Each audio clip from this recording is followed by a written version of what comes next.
Hi, my name's Neil Conver. I'm down here today for the audio production event at ACM and answering some of your questions for Sound on Sound. Giants by Django Django was a really big track we did a lot of recording on. To be honest, one of the key things is recording lots and lots of different layers. So we had some which were really reverberant sounds, which were sat quite far back, and some which were much sharper and in the forefront.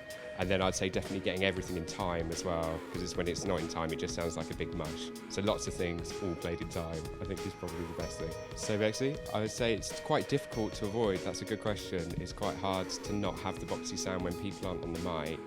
The two best things I would say would be to record in a bigger room if you can, so there's less reflections coming back off the walls, and also when they go off the mic, get them to just turn to the side slightly rather than actually move back from it, so that way they're not going directly into the microphone, so it'll sound better, but they're still close to it, so you shouldn't get too much room.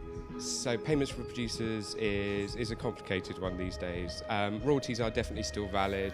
When people have big records like Adele's last record, the royalties were very big and they're definitely worth having, so you should always try and have a royalty. There are other ways. PPL now pays out for producers, performing producers, so that's every time something's played on the radio, you get a little bit of money to say you helped with the performance of the record, be it that you played on it yourself or that you've helped with other performances. So that's a good stream. And of course, just getting paid is a good idea as well if you can, definitely. Best piece of advice.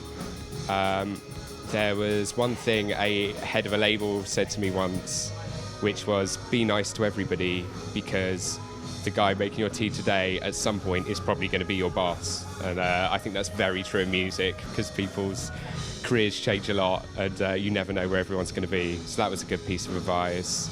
And the other piece of advice someone gave was to be very good and to work really hard and be very good. And it's not all just about getting your big break, it's about doing a good job when you get there.